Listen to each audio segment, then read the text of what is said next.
I ain't got a pot to piss in, but I'm from Cadiz, Kentucky. Down there on the tip where the water is, and this hurricane situation going on just brings the memories of the stories my grandparents told me about Golden Pond, Kentucky. My family lived there. They were pushed out of there. JFK signed a bill and land grabbed Golden Pond.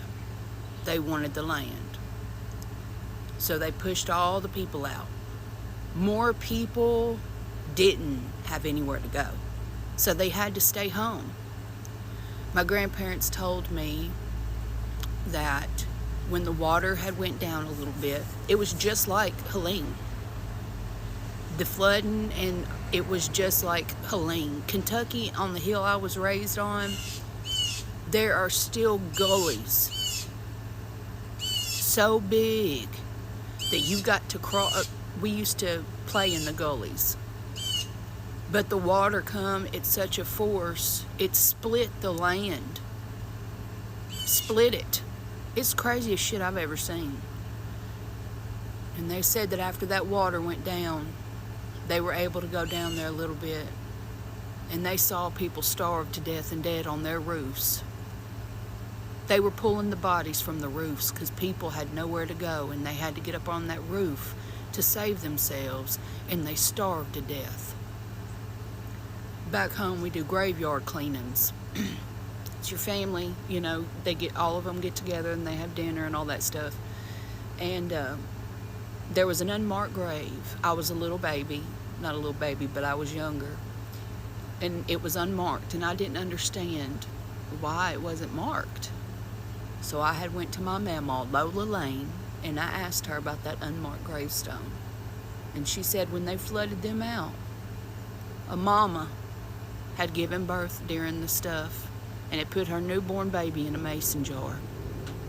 And that baby washed up on that beach right there at the graveyard. And they found the baby there in a mason jar, and they buried her. I want to say now they've given her a name and put some stuff on a tombstone for her, but years ago it was just unmarked. But that story about that baby in that mason jar did something to my soul when I was a little kid.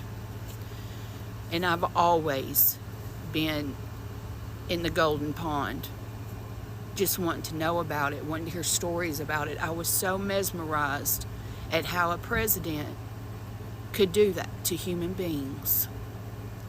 Whenever they flooded that water and they made the Kentucky Dam, it split that land. The water did, split it. And that land in between is Cadiz, Kentucky. Hopkinsville's around it, and they call it the land between the lakes. There are like campgrounds. You got Prizer Point Marina, LBL, the lodge. People go and stay. They go fishing. It's a big building. They keep animals. They have like a little animal center inside the lodge. You can have dinner, and you can eat over the water. It's the most beautiful thing you'll ever see. The lodge, they have like a place where you can go swim and play tennis, and the woods, the mountains. It's the most beautiful thing you'll ever see. And they have the animal place. That's closer to Aurora, but you can go and see all the animals. It's a beautiful, the wildlife center. Oh, it is so beautiful. And this has just made me think about that. Not a lot of people know about it. It was a long time ago. Most of the time, if you ain't from a town, you ain't gonna know the history of it. But it was a land grab. Them flooding Golden Pond was a land grab. And they got the land because the president signed for it. The TVA, that's who took it over, and they built the dam. There's a whole lot of it in between, you know what I'm saying? But I'm gonna go off what my grandparents told me happened before I go off what the damn internet tells me. My mama still got the book. They made a book, A History of Golden Pond, and my mama still got it.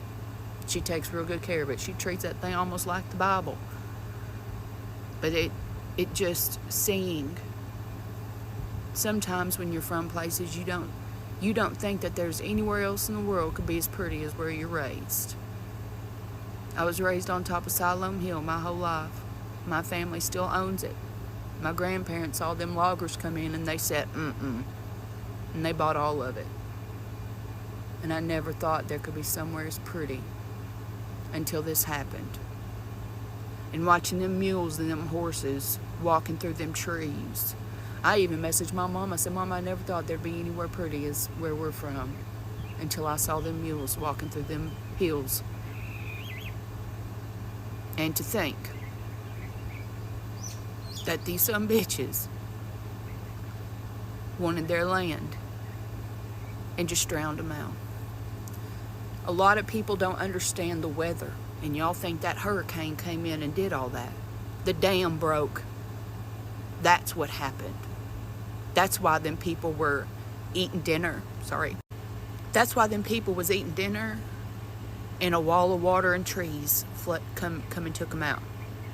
That wall, that big wall of water and debris was because the dam broke. Because the hurricane had hit it and, that water coming, the dam couldn't handle it.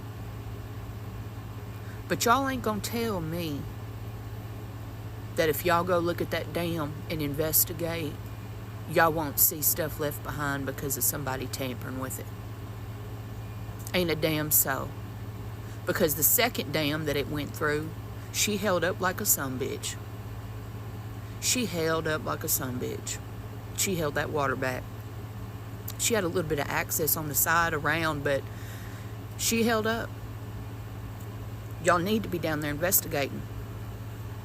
Y'all need to get on your four-wheelers and your horses, and you need to go to that dam, and you need to investigate it now.